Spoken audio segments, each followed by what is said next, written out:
Hello, ladies and gentlemen. Welcome back. I'm Brendan Lee. In this video, I want to talk to you about deeper levels of relaxation and possible mental barriers to relaxation and how to overcome those. This comes from a question from my forum. Please keep writing in so I can keep creating content.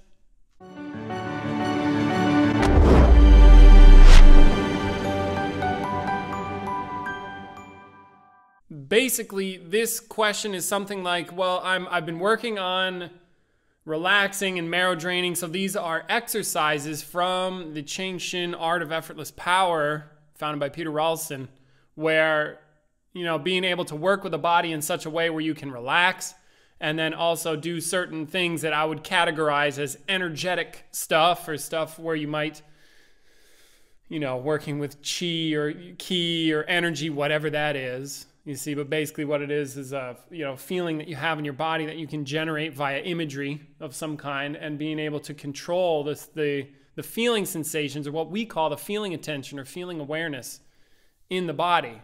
And it can alter your state and also alter how you move your body and how you relate to your body as well. So it's in that domain. And so the person is writing in asking like, well, I feel like I have a good grasp on this, but I also feel like I have a mental barrier to being able to progress. And so in this video, I want to address that and at least contribute something. Okay, so basically, the short answer is, if you have a mental barrier, you're working on something, you're trying to relax with your body, is train. Train.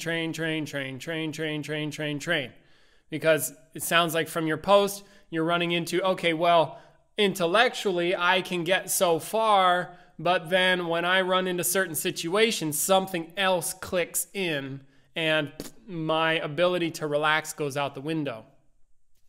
Okay? Now, I actually wrote an article on this for a Tai Chi magazine over in Europe, still waiting for that to be published. The magazine, I sent the article, they have it, but they just haven't put the magazine out for whatever reason, don't know why. And it was about relaxation and radical relaxation. And, one consideration I bring up in there is I've actually been in the ring with a professional MMA fighter, a heavyweight, which was interesting to say the least, knocked the crap out of me. And my standard for relaxation is, can you relax when somebody's essentially trying to knock you out or hurt you really bad? If you can do it there, then I figure you got relaxation handled. And it's true that when people are working on being relaxed, and they may even have an idea about relaxation and some fantasies about relaxing, and like, oh, it's a good thing to do, and I am relaxed even. They might be training thinking they are relaxed. Like in my article, I'd be training, for example, with Peter, thinking I was relaxed. And then he'd say, hey, look, do you see how here you're not relaxed? I'm like, oh my God. The challenge for me there is, I didn't know I wasn't relaxed. And I was even working on being relaxed. So it can get really challenging. So now what do you do about this challenge where there's I'm working on it, but then I have a plateau at some point? And especially in the domain of relaxing. Well, as far as I can tell, the only viable answer really is relax more. And perhaps relax more than you think is normal, more than you are comfortable with. And if you're noticing resistance comes up, you can relax the resistance as well. And then you might go, well, Brendan, how do I do that? And in this case, unfortunately, it's one of those, you just got to do it. In a sense, like, I can't give you some steps other than do it. If you were working with me and you're like, oh, I'm noticing a mental barrier, I'd be like, relax that mental barrier. You'd be like, how? I'd be like, stop talking, do it anyway, basically. So how might you do that? Well, if it was me, I'd focus on the mental barrier, and there's likely some feeling sensation about that barrier, and see if you can, because how else will you know about the barrier or the resistance? You see, if you didn't feel it, you likely wouldn't know it was there. You see, so then you might be feeling a resistance. So, okay, you take that feeling and melt it or relax it, or use some imagery like, okay, here's the feeling. Now I'm going to throw some acid on it and it will dissolve. And then so you take that feeling of resistance and let it dissolve. Or whatever imagery you want to create, you see? Because one of the things with changing the internals of your body, as if I don't mean like swapping organs out, I mean that the feeling sensations that are in your body, working with those, one way that you can work with those, and if you look at any martial art that does stuff with energy or qigong or meditation or whatever, what do they have you do? And there is not a single one that I can tell that doesn't tell you to visualize something. Imagine that there is a light of energy coming down. Or can you feel the ki that's permeating all things? What are you going to do with that? You're going to hear the auditory, and then you're going to make some shit up that's aligned with what you hear, right? And then you're going to feel something. Wow, who knew you could do that? You see? And it does seem to me that most people apply a lot of meaning then about that. You know, what that actually is, who knows? I'm not saying. But the fact of the matter is you heard something, you visualized something, and and then you imagined feeling it, and it made a difference. So if you can do that, then hey, imagine acid on that resistance, it dissolves. Or imagine you light it on fire, it turns to ash, and then the ashes blow away in the wind like you see, and imagine a feeling like that. And doesn't that change the feelings you feel? See? Or imagine like the atoms just fall apart. Or you see, or imagine it leaves your body, out your chest. Oh, the resistance just boom, out your chest like a straight energy beam of white light out your chest. You see, and if you imagine that strongly, see, say you do that now, like white light beam out my chest, opening up.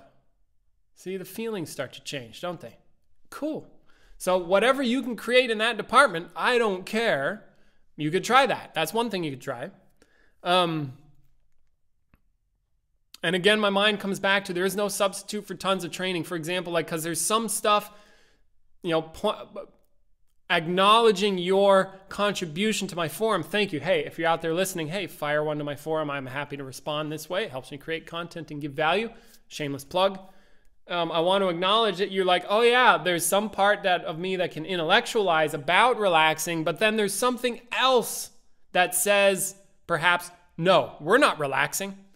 Good. That's good to acknowledge, because one of the things that I've noticed, and especially of late, is there are automatic aspects of your mind that are way more as if powerful than your intellect, for example, and with good reason.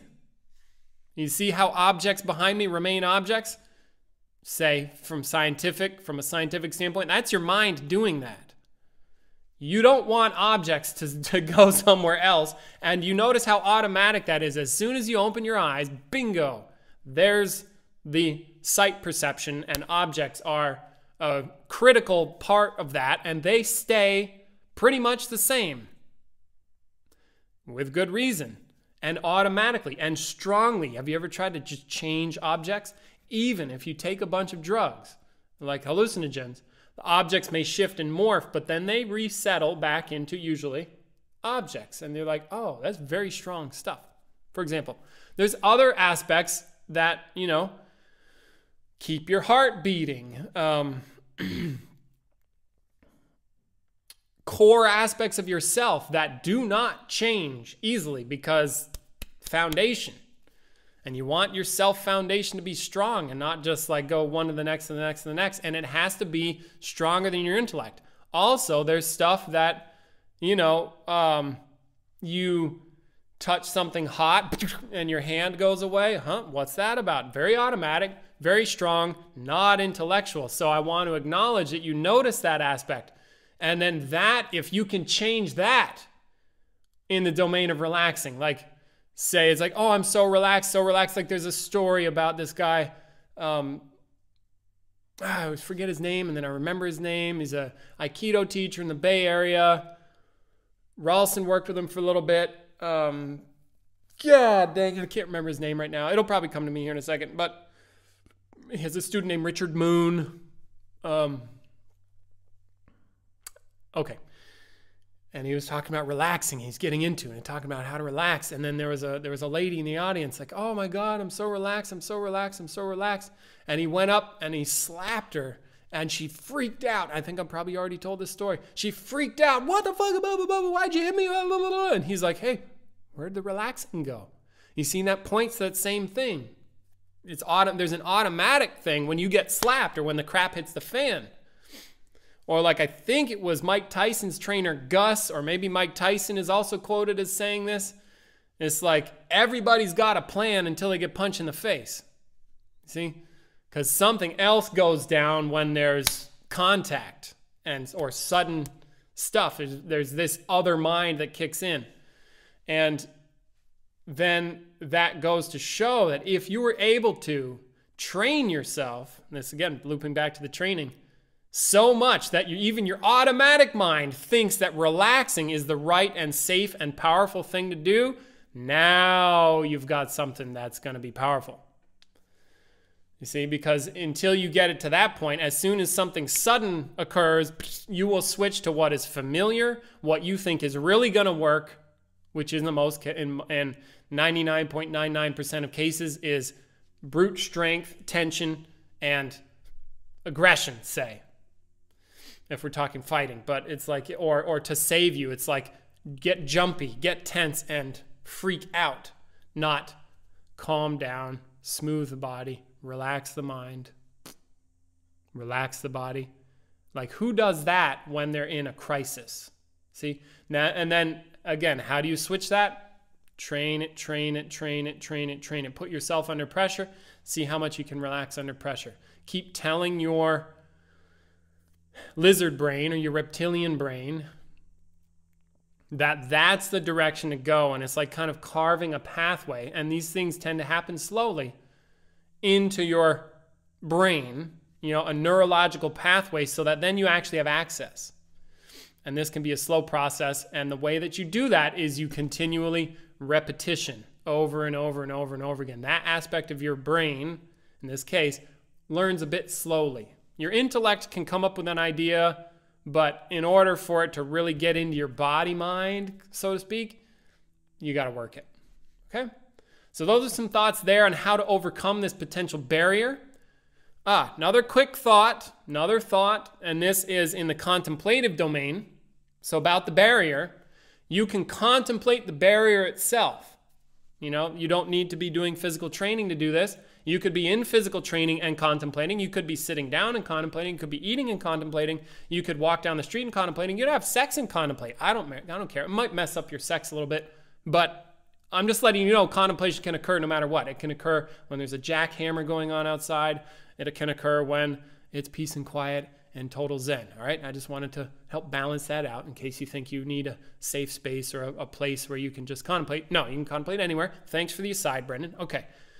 You can take the resistance and contemplate its nature. Focus on the resistance itself and ask yourself, why is it there? What is it doing? What is it really about? What are you resisting? What's underneath that, if anything? Try to get like a very in-depth understanding through contemplation, and then perhaps you can discover some core belief or core aspect that you're like, oh, this is why I'm doing that, and perhaps let it go, and then that can also be an assistance toward getting past this barrier that you're talking about. Okay, so you can use contemplation, and if you want to dig more into that, you could do I have a video on bottom line contemplation that might also help serve this purpose. Okay. Cool, so that's what I have for you. Thanks for writing in. Blah, blah.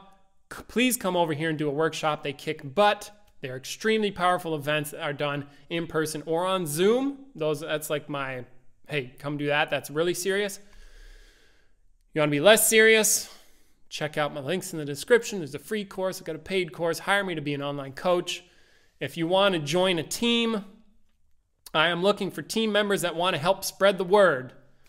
And I want to be able to give you some value in return for your efforts there. So if you want to join on the old Cheng Shin team, I haven't thought of a name for it yet. but I want it to be good and powerful and dignified and aligned with clarity and commitment and honesty. And in this case, spreading the word so that I can help give value to more people. If you want to join that, email me, text me, contact me. I'm around. Okay? So thank you very much. Please continue to write in your questions so that I can continue to create content. So I can continue to create content for you. That's a lot of okay? Take care. Till next time.